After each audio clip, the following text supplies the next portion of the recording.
Em Love Lies Bleeding, O Amor Sangra, Kristen Stewart interpreta Lou, uma jovem funcionária de uma academia toda preguenta que se apaixona por uma fisiculturista bissexual chamada Jack, que por sua vez está de passagem pela cidade a caminho de Las Vegas para disputar o concurso. So there's finals for this bodybuilding contest next month in Vegas? Enquanto elas se envolvem numa trama cheia de crime, sexo, polícia, sexo, violência doméstica, sexo, cadáveres em penhascos e muito, muito, muito sexo, Jack passa o filme todo ou transando com Lou ou tomando os esteroides fornecidos pela namorada, ganhando muito músculo e enlouquecendo no processo, e mais importante, arrumando briga e confusão pela cidade enquanto protege a mulher amada de todo tipo de perigo. É literalmente o melhor filme que eu já assisti em toda a minha vida. Love Lies Bleeding é um thriller neo-noir dirigido por Rose Glass, que explora na trama as diferentes formas que corpos suam, sangram, crescem e causam dor e prazer uns nos outros. Igual um filme pornô machista ou uma novela de Manuel Carlos. Mas sim, é um filme sobre corpos. Corpos que sangram, corpos que transam, corpos que morrem, corpos que apodrecem num penhasco, corpos que crescem, que são engrandecidos por esteroides, corpos que batem, que apanham e que causam todo tipo de êxtase e sofrimento. Ainda vai levar um tempo. Mas isso não é bem uma novidade. Em certa medida, é impossível falar sobre cinema sem falar sobre o corpo. Esteja ele decrépito, nu, morto ou muito vivo, essa cena de sexo é realmente necessária. O corpo foi, e ainda é, parte fundamental da sétima arte. E olha só, esse corpo não é protagonista apenas do cinema. A literatura também tá cheia de corpos que estão dispostos nas prateleiras do imaginário proporcionado pela palavra escrita. Que lindo isso. E é no campo da ficção científica que mora não só uma das obras mais fundamentais sobre a questão do corpo, mas também a obra que inaugura a ficção científica no mundo. Pois é, depois que você lê Frankenstein pela primeira vez, é difícil não pensar em Frankenstein o tempo inteiro. Até quando você vê um filme com a Kristen Stewart. A gente tá falando daquela que é considerada por muitos como a primeira obra de ficção científica nos moldes modernos. Um livro escrito por uma mulher, numa época em que mulheres não podiam fazer muitas coisas, que discute temas como monstruosidade, natureza humana, alienação social e, principalmente, sexualidade reprimida e autonomia corporal. Frankenstein é, fundamentalmente, uma obra sobre o corpo. Um corpo morto que ganha vida, mas é considerado indigno dela. Um corpo asqueroso e monstruoso que vaga isolado pelo mundo, desejando intensamente alguma forma de conexão humana, mas que, por ser considerado menos que um ser humano, é constantemente rejeitado, excluído, desprezado e tido como uma forma de vida abominável e antinatural. Onde foi que a gente já viu isso antes?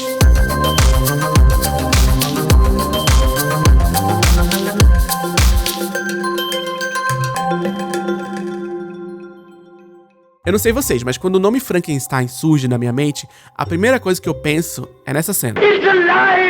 E não é pra menos, né? Esse é um dos momentos mais referenciados e parodiados da história do cinema e da cultura pop de uma forma geral.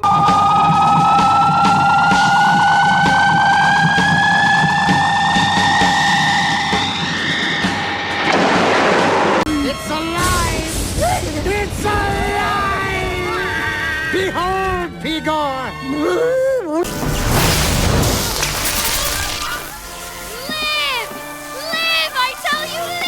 Albieri testa os limites da ciência. It's alive!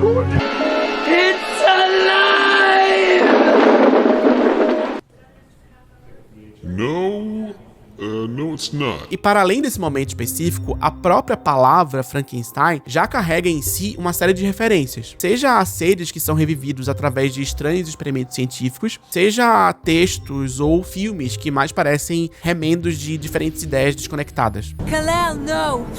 Bom, Frankenstein está e sempre esteve na boca do povo. É um dos livros mais fundamentais da ficção científica e da literatura como um todo. Uma obra essencial que, em certa medida, inaugura esse gênero da forma como a gente conhece ele hoje. E é um livro que chegou a mim esse ano graças à editora Aleph, que está patrocinando esse vídeo, muito obrigado, e mandou aqui pra casa uma nova edição dessa obra que eles estão lançando. Essa edição aqui, ó, que tá belíssima e tem alguns diferenciais interessantes. O primeiro deles é que essa tradução é uma tradução direta da primeira edição desse livro, a de 1818. As versões que a gente costuma encontrar aqui no Brasil são traduzidas a partir da edição de 1831, que é um pouquinho diferente da versão original. Um outro diferencial é o conteúdo extra, que inclui uma carta e um trecho do diário da autora, tem imagem do manuscrito, tem o frontispício das primeiras edições e um pós-fácil da Suzane Veiga, que é doutoranda em História. Dá pra ir bem além do conteúdo do livro em si. E tem mais, você pode adquirir a versão brochura, que é mais econômica, mas super bonita, ó.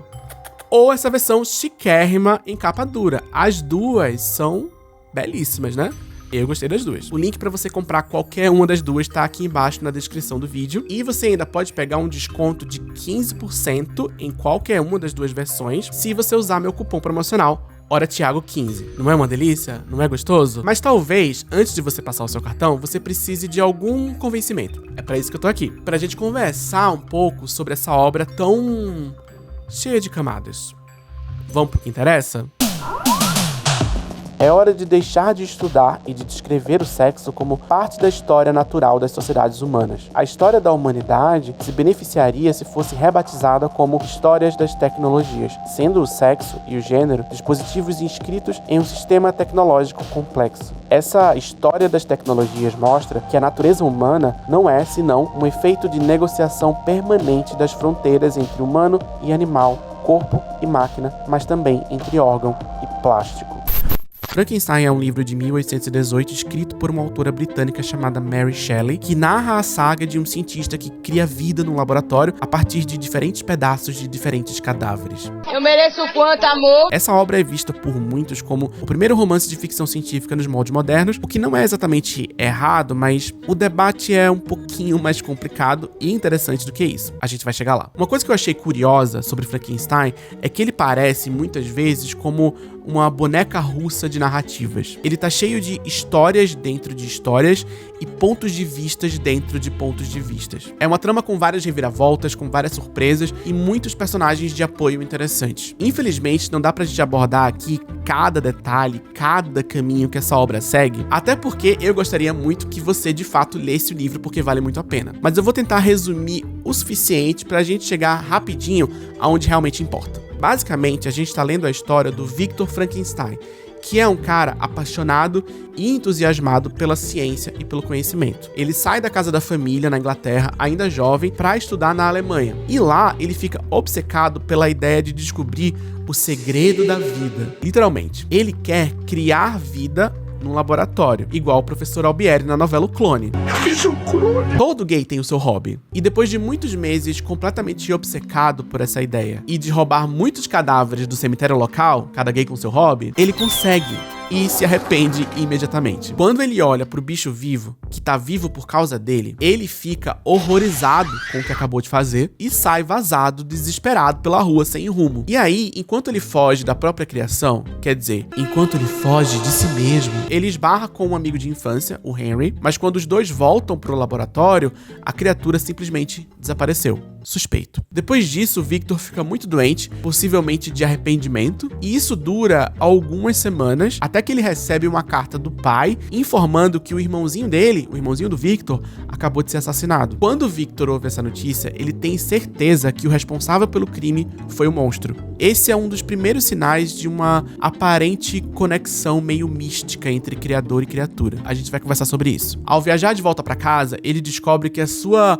mais ou menos irmã adotiva Justine foi acusada do crime e tá sob investigação. Mas como eu disse, Victor tem certeza que quem cometeu o crime foi o monstro. Apesar disso, ele não tem coragem de explicar pra ninguém a sua versão dos fatos, até porque isso faria ele parecer uma pessoa completamente maluca ou pior, o verdadeiro responsável pelo assassinato do próprio irmão. Apesar dos protestos de Victor e da família, Justine é considerada culpada pelo crime e é condenada à pena de morte. Mais uma morte horrível na família Frankenstein. E aí o Victor fica completamente horrorizado, traumatizado por duas grandes perdas e decide viajar sozinho pelas montanhas. É isso que quem tem dinheiro faz quando tem burnout, viaja pras montanhas. E aí durante essa viagem pras montanhas, ele finalmente reencontra a criatura e fica em choque ao descobrir que ela é gente, ou algo parecido com uma pessoa mesmo. O monstro, na verdade, é eloquente, inteligente. Ele consegue se comunicar, ler e escrever com clareza. E se ele tivesse acesso à internet, ele estaria sim batendo boca com estranhos.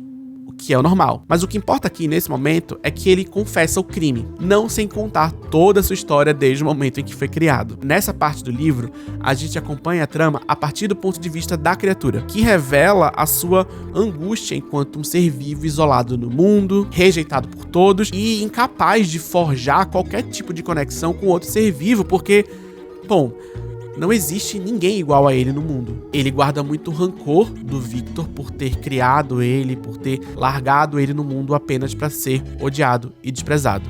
Igual todos nós diante do nosso Criador, Jesus Cristo Caranguejo. Apesar do monstro ser um assassino confesso, a vida e a angústia dele são narradas com tantos detalhes, com tanta subjetividade, que é praticamente impossível não empatizar com esse pobre coitado.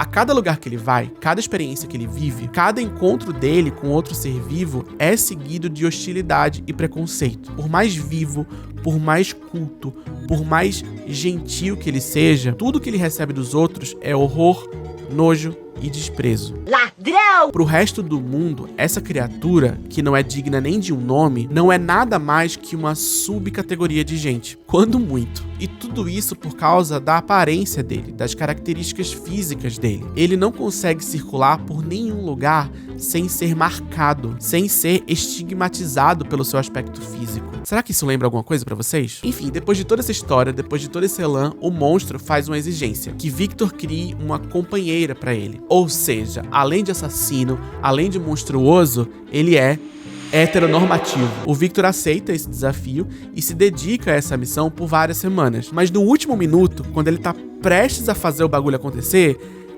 ele desiste. Ele não consegue conceber a ideia de criar um segundo monstro e larga a outra criatura morta no oceano. Mas claro, não sem ouvir as juras de vingança do seu primeiro filho. Depois disso, Victor volta pra casa e tenta seguir com a sua vida normalmente. Ele decide ficar noivo do seu amorzinho de infância, uma mulher chamada Elizabeth, que estava esperando por ele todos esses anos enquanto ele terminava de estudar. Mas a sombra desse monstro, a promessa de uma vingança, assombra esse futuro feliz e heteronormativo. Enfim, já contei demais sobre esse livro, vou parar por aqui por enquanto, porque eu acho que eu também não preciso contar pra vocês o livro inteiro pra gente conversar sobre ele. Eu omiti deliberadamente alguns detalhes bem interessantes inclusive, que eu acho que são coisas legais de descobrir enquanto você tá lendo, mas tem outras coisinhas que eu omiti que vão ser importantes mais pra frente. Uma delas é o título completo do livro. Parece um detalhe importante, né? E o título completo dessa obra é Frankenstein ou O Prometeu Moderno. Mas quem que é esse Prometeu além daquele que te... Prometeu é um personagem da mitologia grega que, entre outras violações à Convenção de Genebra, roubou o fogo dos deuses e entregou ele para a humanidade. Por causa disso, ele é punido por Zeus de uma forma perfeitamente proporcional ao crime cometido. Ele é acorrentado a uma montanha, onde uma área perfura diariamente o seu fígado, que se regenera no dia seguinte somente para ser perfurado de novo durante 30 mil anos. Precisava disso tudo? Ok, no primeiro momento, a principal leitura de Frankenstein, reforçada por esse título, é de que a trama aborda o conflito entre o ser humano e a natureza. Albieri testa os limites da ciência. Victor Frankenstein é um homem, um cientista que, com o poder da ciência, ou o fogo dos deuses, dá vida a uma criatura morta e por isso precisa ser punido. Seus entes queridos, assim como o fígado de Prometeu, são repetidamente arrancados de sua vida de uma forma sangrenta e brutal. Segundo essa possível leitura, essa obra seria um aviso. Não mexa com a natureza. Não toque no que é sagrado. Não brinque de inteligência artificial generativa. Mas é claro que não é apenas isso. Pra gente entender melhor o que mais pode sair dessas páginas, eu acho que é interessante perguntar pra ela, pra autora. Mas como se ela morreu? Bom, o que é uma mulher domesticada? Uma fêmea da espécie. Uma explicação vale tanto quanto a outra. Uma mulher é uma mulher. Ela só se transforma em mulher do lar, em esposa, em escrava, em coelhinha da Playboy, em prostituta, em ditafone humano, dentro de determinadas relações. Fora dessas relações, ela já não é mais a auxiliar do homem, assim como o ouro em si não é dinheiro, etc. Quais são, então, essas relações por meio das quais uma mulher se torna uma mulher oprimida? Mary Shelley nasceu em Londres, na Inglaterra, no finalzinho do século XVIII e viveu até metade do século XIX. Durante a sua vida, ela publicou romances infantis, alguns artigos e editou e promoveu o trabalho do seu marido, o poeta britânico Percy Shelley. mas sem dúvida alguma é Frankenstein, o maior legado deixado por ela no mundo da literatura. Apesar de ser considerado o pioneiro da ficção científica, um mérito perfeitamente legítimo, Frankenstein está mais próximo de um romance gótico. Inclusive, a meia-irmã de Mary Shelley, a escritora Claire Clairmont, teve um filho com ninguém menos que Lord Byron, um dos grandes nomes desse tipo de literatura, e foi justamente durante um verão que os 4 escritores passaram juntos que o primeiro rascunho de Frankenstein foi escrito. Com certeza abri meu coração, gostaria de ter escrito mais. A história que a própria Mary Shelley conta numa crônica que ela escreveu em 1817 é que durante uma noite desse verão, em Genebra, o poeta Lord Byron propôs um desafio, que cada um deles escrevesse uma história de fantasma. E aí demorou algumas semanas para que Mary Shelley surgisse com a premissa de um cadáver reanimado. A partir daí, ela começou a escrever o que a princípio seria um conto, mas que acabou ganhando corpo. E virou um romance completo, complexo e babadeiro. De acordo com a própria Mary Shelley, eu vi o pálido estudante de artes proibidas ajoelhado ao lado da criatura que ele havia criado. Vi o horrível espectro de um homem deitado que, com o funcionamento de algum mecanismo poderoso, começa a mostrar sinais de vida e a se mexer com um movimento inquieto, quase vivo. Deve ser terrível, pois extremamente terrível seria o efeito de qualquer esforço humano para imitar o grandioso mecanismo do criador do mundo. É meio estranho hoje pensar em Frankenstein como uma história de fantasma. Nos moldes contemporâneos, um cadáver reanimado tá mais pra um zumbi do que pra um fantasma. Mas essas nomenclaturas não são absolutas, elas foram se construindo com o tempo. Naquela época, zumbi ainda nem era um termo vastamente conhecido, muito menos as diferenças exatas e categóricas entre o que é um zumbi e o que é um fantasma. E ainda hoje, essas categorias, por vezes, continuam se misturando. Da mesma forma que hoje a gente chama Frankenstein de uma obra de ficção científica, um termo que nem existia na época que o livro foi escrito, zumbis, fantasmas, espíritos e almas penadas eram termos que não tinham significados muito categoricamente definidos. Isso não significa dizer que é errado chamar Frankenstein de ficção científica. Como eu disse, é um termo perfeitamente aplicável. É um termo que descreve bem a obra e que coloca ela num lugar conceitual ali na mente de um leitor desavisado. É um termo que apresenta bem esse livro para quem nunca leu, mas não é o único possível. Frankenstein é também uma história de terror, um romance gótico sobre os perigos de brincar de ser Deus. Esse é um dos possíveis lugares conceituais onde essa obra pode se encaixar. É uma possível leitura, não tá fora do horizonte de possibilidades. Mas como eu disse, tem mais. Tem muito mais. Aliás, tem mais pessoas do círculo próximo de Mary Shelley que a gente precisa conhecer para entender melhor a obra dela. Uma pessoa bem importante, aliás. A mãe dela. Mary Shelley era filha de Mary Wollstonecraft, uma escritora e filósofa inglesa que, em 1792, publicou um livro chamado Reivindicação dos Direitos da Mulher. Ou seja... Se o Papa fosse mulher... Não, peraí, calma. Ela não era exatamente feminista. Feminismo enquanto ideia, conceito, maneira de enxergar o mundo e as coisas, só vai ser formulado muito tempo depois disso. As ideias que essa filósofa defende são, vamos dizer assim, localizadas no tempo e no espaço. Os direitos que ela reivindica para as mulheres são os direitos que elas têm de serem boas companheiras para os seus respectivos maridos. Mas ainda assim, a principal preocupação da Mary Wollstonecraft na sua obra era com a negligência da sociedade inglesa com a educação formal das mulheres. As mulheres burguesas, claro, né? Nas palavras dela, a conduta e os modos das mulheres, de fato, provam evidentemente que as suas mentes não estão num estado saudável. Uma das causas eu atribuo a um falso sistema de educação, extraído dos livros escritos sobre esse assunto por homens que, considerando as mulheres mais como fêmeas do que como criaturas humanas, têm estado mais ansiosos em torná-las amantes sedutoras do que esposas afetuosas e mães racionais. E a compreensão do sexo foi tão borbulhada por essa falsa reverência que as mulheres civilizadas do presente século só estão ansiosas por inspirar o amor, quando deveriam nutrir uma ambição mais nobre e nutrir respeito pelas suas habilidades e virtudes. Ok, seria anacronismo chamar a Mary Wollstonecraft de feminista, ainda mais que a preocupação dela tá muito com essa mulher civilizada, mas ainda assim, só com essa citação, a mãe da Mary Shelley diz que 1. Homens consideram mulheres mais como fêmeas do que como seres humanos. E por causa disso, 2. Mulheres civilizadas estão mais preocupadas em serem boas amantes do que pessoas inteligentes e racionais. E 3. As mulheres civilizadas devem nutrir ambições nobres e valorizar suas habilidades e virtudes. Ou seja... Se o Papa fosse mulher... Ok, mas falando sério. Para a Inglaterra de 1792, tudo isso é bem...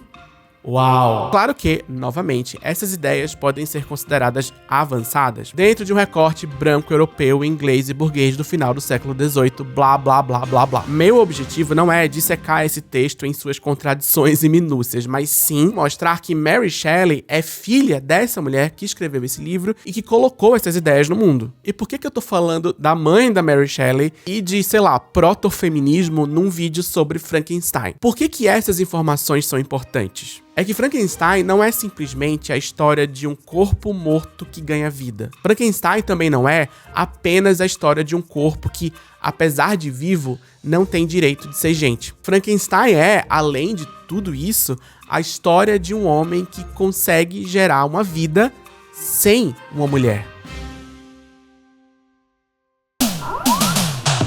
A expropriação de terras e a economia monetária confinaram as mulheres à esfera doméstica e diminuíram as oportunidades de trabalho remunerado. O papel principal das mulheres passou, assim, a ser o de satisfazer a necessidade de trabalho do capitalismo, tendo filhos/trabalhadores. Esse trabalho, embora vital para a perpetuação do capitalismo, não é, no entanto, remunerado e não é reconhecido como verdadeiro trabalho.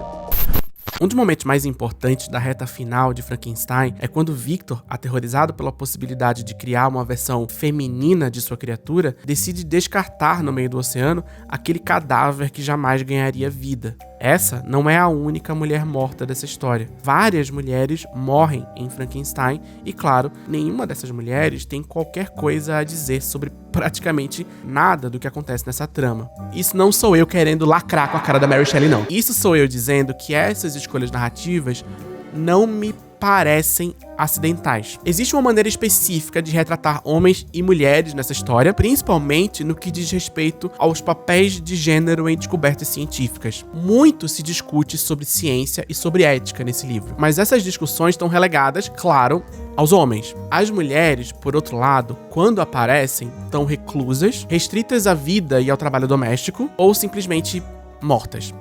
Assassinadas, especificamente. Críticas como Annie Mellor argumentam que existe em Frankenstein um deliberado comentário sobre ciência e progresso como empreendimentos masculinos que subjugam mulheres. Praticamente todas as mulheres dessa história são brutalmente assassinadas como resultado direto ou indireto das escolhas do protagonista, como resultado dos experimentos científicos dele. Os homens da história estão nos laboratórios, nas universidades, na vida pública. As mulheres, quando vivas, estão praticamente encarceradas dentro de casa. Isso não é, a meu ver, meramente um reflexo dos papéis de gênero da Europa do século XIX. Isso é, na minha opinião, uma espécie de crítica ou comentário sobre essa configuração social. Uma crítica que é visível quando você de fato lê o livro. Nas palavras da Annie Mellor, as mulheres estão confinadas em casa. Elizabeth, por exemplo, não tem permissão para viajar com Victor e lamenta não ter tido as mesmas oportunidades de ampliar sua experiência e cultivar sua compreensão. Dentro de casa, as mulheres são mantidas como uma espécie de animal de estimação, ou trabalham como donas de casa, cuidadoras de crianças e enfermeiras ou criadas. Como consequência dessa divisão sexual do trabalho, o labor masculino é mantido fora da esfera doméstica. Consequentemente, a atividade intelectual é segregada da atividade emocional.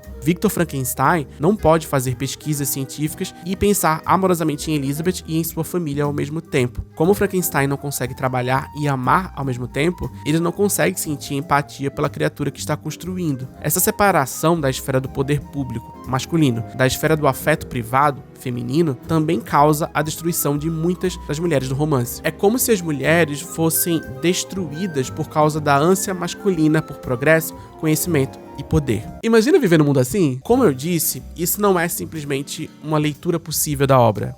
Quer dizer, é uma leitura possível, mas é menos subjetivo do que parece. Mary Shelley parte dessa premissa, que tá no campo do que viria a ser chamado de ficção científica no futuro, para inserir discussões e questões sobre ciência, moral e papéis de gênero que eram pertinentes naquela época e naquele lugar. Os personagens dessa história conversam, debatem sobre os limites éticos da ciência, sobre trabalho, sobre colonização, sobre emancipação feminina. Claro, dentro de vários limites em que essas pessoas conseguem debater esse tipo de assunto nesse lugar e nesse tempo histórico. Mas de qualquer forma, Frankenstein é um livro explicitamente político. Não sem suas contradições, óbvio. Tem uma parte do livro em que uma mulher árabe se torna uma personagem proeminente. Eu não vou entrar em muitos detalhes sobre essa personagem específica, mas é muito interessante pra mim como essa personagem parece estar aliviada por estar na Europa. Um lugar onde mulheres podem ser livres. Ok. Aliás, existem muitas menções ao mundo árabe nesse livro. A Índia também aparece com uma certa frequência. É interessante pensar nisso depois de tudo que a Inglaterra fez com a Índia, né? Mas é tudo com aquele verniz de os mistérios do Oriente. Esse lugar mágico e etéreo que com certeza precisa de um tiquinho assim de civilização, sabe? Aliás, a palavra colonização aparece algumas vezes com uma conotação positiva, como uma maneira de levar a civilização a lugares estranhos, mágicos e selvagens. Enfim, né? Ao mesmo tempo em que a obra, de uma forma contraditória, mostra que civilização, na verdade, é um projeto de ruína e destruição. Mary Shelley é complexa. É comum falar de Frankenstein como um livro à frente do seu tempo, ou até como uma obra progressista, feminista às vezes, mas eu acho que o que ficou pra mim foi um retrato bem interessante de uma época. É uma obra que reflete ideias, as boas, as ruins e as esquisitas, que circulavam durante um tempo histórico e numa região específica do planeta, e que se propõe a discutir temas complexos e a fazer críticas pertinentes. Frankenstein é lacração. Aí eu acho que a gente pode colocar aqui assim, ó. Frankenstein é lacração. Sim, Frankenstein é uma obra disruptiva, interessante, babadeira, mas ela não existe sem a sua própria camada de contradições. É uma obra que paira nessas tensões entre ciência e natureza, entre tradição e progresso, entre ruptura e estagnação, entre a vida pública e a vida doméstica, e entre o universo masculino e o universo feminino. A própria existência da criatura é um elemento que tensiona os papéis fixos de gênero no mundo da história. Uma forma de vida que não veio de um útero, que não foi cuidada por uma mulher, que não surge no seio da família tradicional burguesa. Uma abominação, uma aberração, uma monstruosidade. A ruína da humanidade. Ainda de acordo com a Anne Mellor, ao se apropriar do controle feminino sobre a reprodução, Frankenstein eliminou a principal função biológica feminina e a fonte de poder cultural das mulheres. Um dos horrores mais profundos desse romance é o objetivo implícito de Frankenstein de criar uma sociedade apenas para homens. A sua criatura é masculina. Ele se recusa a criar uma mulher. Não há razão para que a raça de seres imortais que ele esperava propagar não fosse exclusivamente masculina. Lembra da história? O monstro pede uma companheira. O criador se recusa a aceitar esse pedido. Ele se recusa a criar uma forma de vida feminina e destrói o corpo que ele construiu. Nessa configuração hipotética de vida, uma mulher, uma pessoa com útero, não é necessária, pois um laboratório e restos de cadáveres já são mais do que o suficiente para que o milagre da vida aconteça. Mas é claro que essa é uma decisão que só pode ser tomada por um homem. Mas existe um outro olhar possível sobre gênero e masculinidade nessa história toda. Claro, ideias sobre reprodução e geração de vida estão ali no cerne temático de Frankenstein. Mas o corpo masculino não é apenas uma vida. O corpo tem um papel social e existem expectativas sobre esse papel social. Existe uma maneira correta de um corpo existir. Existe uma maneira moral de um corpo se comportar na sociedade. Quando um corpo desobedece essas normas, ele é um corpo desviante, um corpo desobediente, um corpo transgressor, um corpo digno de desonra e humilhação. O seu corpo, o meu corpo. Eu vou explicar, pera. A ciência e o progresso, na visão da Mary Shelley, são empreendimentos da masculinidade. Victor Frankenstein é um homem secular, um homem que ocupa o seu lugar de homem na sociedade. Ele se dedica à ciência, ele se dedica ao conhecimento, ele se casa com uma mulher, mas tem alguma coisa errada com esse cara. Lembra quando eu contei que, ao dar vida a uma criatura, o Victor Frankenstein fica horrorizado com o que ele vê? O que será que aterrorizou tanto esse homem? Que horror foi esse que ele viu? Que horror foi esse que ele sentiu? Sim, claro, um cadáver ganhou vida. Até aí normal. Mas ainda assim, quando você lê o livro, até o momento em que a criatura acorda, o Victor tá em êxtase com ela. Inclusive, durante todo o processo de reunir pedaços de cadáveres roubados do cemitério local, esse cientista parece que tá preparando uma receita muito saborosa com os melhores ingredientes. Que delícia! Não parece que ele tá construindo uma abominação. Parece que ele tá criando o homem perfeito. E é só depois que o ato de criar esse homem se concretiza que o horror se manifesta. E é fácil pressupor que isso acontece porque a criatura é um bicho muito feio. E tudo bem, ela é descrita como um bagulho abominável, mas... Bom, será que tem mais coisas na vida, no universo, na experiência humana, que também poderiam ser descritas por algumas pessoas como abomináveis, na mesma medida em que elas são excitantes?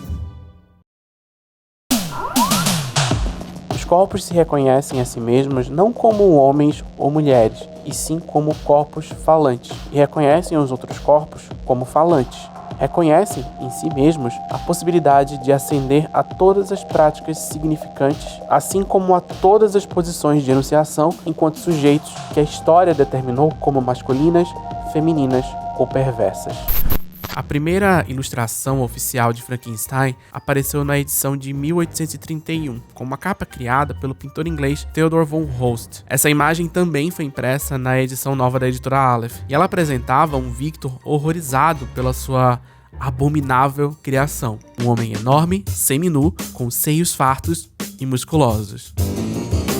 Essa não é a única representação generosa da criatura de Frankenstein, que aparece de diferentes maneiras dependendo da adaptação ou da imaginação de diferentes artistas. É claro que quando a gente pensa nesse monstro hoje, a imagem consolidada dele é essa figura cadavérica, pálida, com feições angulares e parafusos sustentando o corpo decrépito. Eu mereço quanto, amor? Essa imagem, na verdade, vem do filme de 1931, que consolidou a aparência do monstro no imaginário coletivo, mas não necessariamente representa a exata descrição dele na obra original. Isso não sou eu dizendo que o monstro de Frankenstein, na verdade, é um gostoso padrão que quando anda na rua as pessoas assoviam e ficam perguntando se ele está tomando Ozempic. Existem motivos suficientes pra gente acreditar que essa criatura era de fato pavorosa, decrépita e livre de procedimentos estéticos. Eu mereço quanto? Se ele era padrão ou não, essa não é a questão. O que existe, a meu ver, é uma dualidade nessa repulsa que a criatura causa no seu criador. Quando Victor Frankenstein se vê diante da sua criação, ele descreve essa dualidade da seguinte maneira: eu desejara isso com um ardor que em muito excedia a moderação. Mas agora que estava terminado, a beleza do sonho sumira e um horror e um nojo estonteante invadiram meu coração. Perceba que ele está falando do ato de criar uma vida, ao mesmo tempo em que ele está falando de outro homem, de um outro corpo masculino. E o ato está sendo descrito como algo que foi muito desejado, com um ardor que em muito excedia a moderação e que, depois de terminado, deixou um sentimento de horror e nojo estonteante. Amor, Mona, Moninha. Tá vendo? Esse é o perigo da culpa católica. Antes que alguém comece a me xingar, eu queria deixar bem claro que eu não acho que existiu, por parte da Mary Shelley, uma intencionalidade em retratar as vivências de uma mona do século XIX. Eu não sei, eu não consigo acessar o pensamento dela. Mas eu acho que existe sim uma libido nessa dualidade entre criador e criatura. Não necessariamente uma libido literal entre os dois, mas algo simbólico e sensual que está sendo descrito pra gente. O confronto entre a repulsa e o desejo ardente. Uau! Isso aqui é uma história sobre um corpo, ou melhor, sobre dois corpos que não conseguem escapar um do outro. Dois corpos entrelaçados por um fio social que também perpassa as relações de gênero e classe da Europa do século XIX. Para explicar melhor o meu ponto, eu quero voltar para Kristen Stewart. Em Love Lies Bleeding, Jack conhece Lou enquanto se prepara para um concurso de fisiculturistas. Entre uma cena de sexo e outra, Lou aplica esteroides em Jack, o que provoca não só um aumento gradativo do bração da mãe, mas também alucinações, lapsos de impulsividade e insanidade. What the fuck are you doing? Quem nunca ficou louca de checkmate e saiu na rua arrumando briga com um ambulante que tentou clonar seu cartão de crédito? Eu nunca. Mas a loucura de Jack causa muitos problemas para ela mesma e, em especial, para Lou. Essa loucura é o motor de muitas das viradas importantes da trama do filme. Vários desses momentos são pontuados com takes do corpo da atleta sendo modificado e deformado pelos esteroides. Músculos, veias e o bração da mãe ganham volume à medida que o comportamento de Jack vai se tornando cada vez mais imprevisível, errático e caótico. E ela passa a agir de forma desgovernada, movida a um impulso quase animalesco de proteger a mulher amada de todo o mal de forma bruta e violenta. Jack se torna metaforicamente e literalmente um monstro.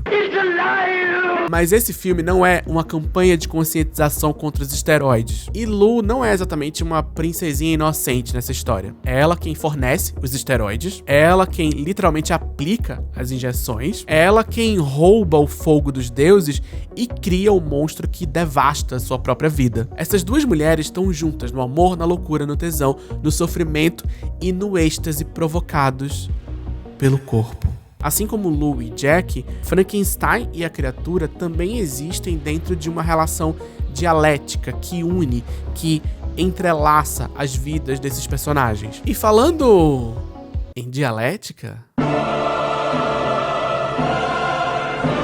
o crítico marxista Franco Moretti propõe uma discussão inusitada sobre Frankenstein. No artigo de 1982, ele compara a relação entre Victor e a criatura com as tensões entre burguesia e proletariado inerentes à estrutura capitalista. Nas palavras dele, assim como o proletariado, o monstro não tem direito a um nome e uma individualidade. Ele é o monstro de Frankenstein. Ele pertence inteiramente ao seu criador, assim como um operário fordista. Como o proletariado, ele é uma criatura coletiva e artificial. Ele não é encontrado na natureza, mas construído.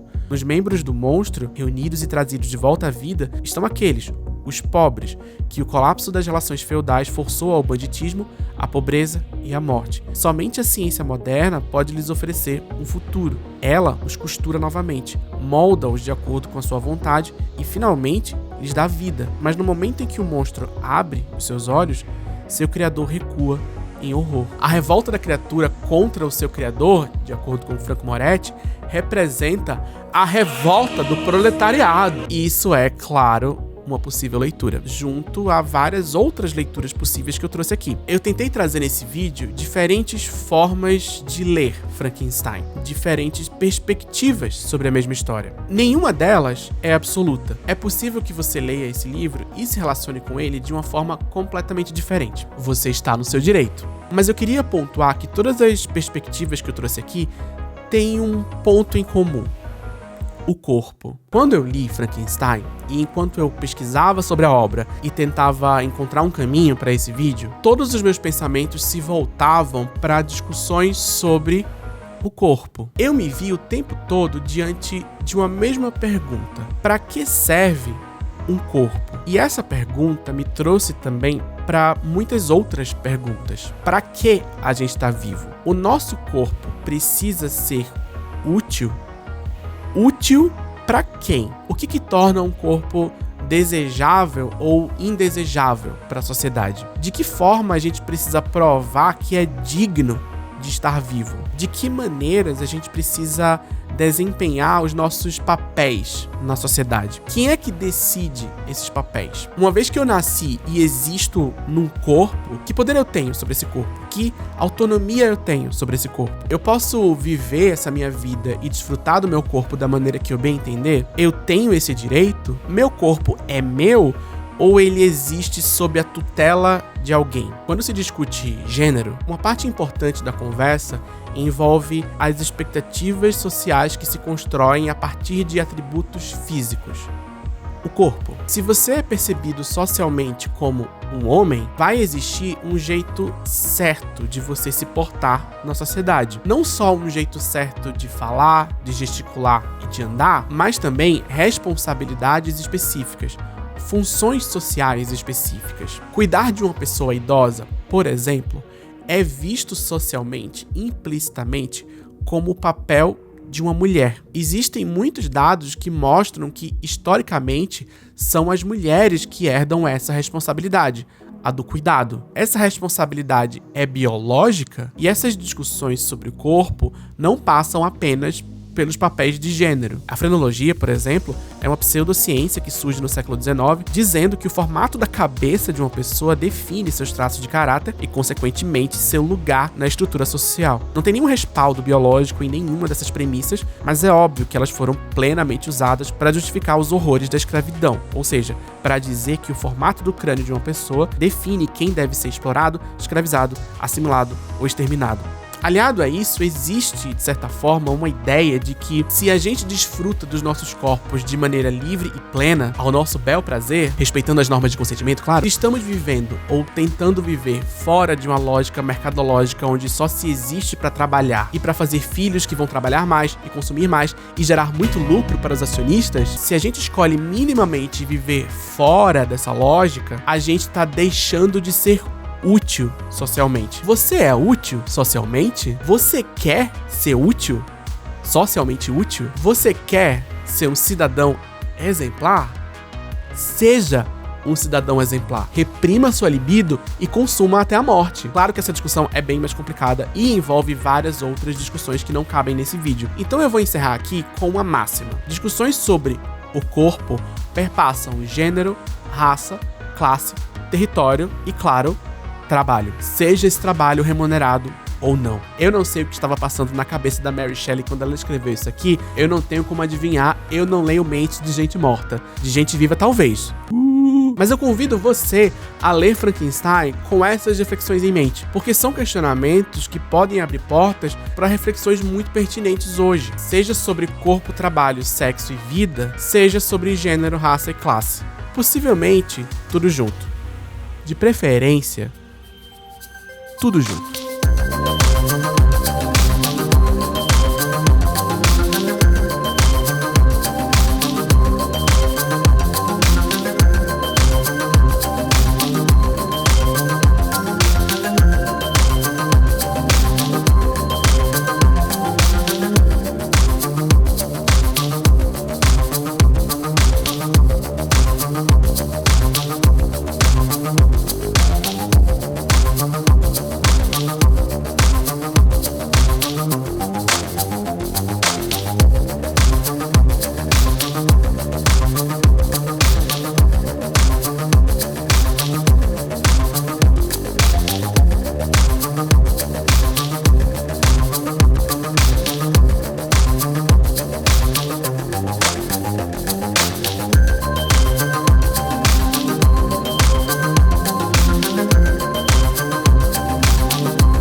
Gente, eu fiquei tanto tempo escrevendo esse roteiro, me preparando para gravar esse vídeo. Deu um trabalho tão grande que eu percebi que eu esqueci de ir pra academia para cuidar do meu corpo. Então deixa um comentário aqui nesse vídeo incentivando toda a audiência a cuidar do seu corpo, entendeu? Cuide do seu corpo. Seja saudável. Queria aproveitar essa deixa para convidar você a deixar um comentário nesse vídeo incentivando a audiência a cuidar dos seus respectivos corpos. Do jeito que todo mundo bem entender, entendeu? Se quiser ir na academia, vai. Se quiser beber água, vá se hidratar. O importante é cuidar da forma que estiver ao seu alcance. Mas deixa um comentário. Até o próximo vídeo.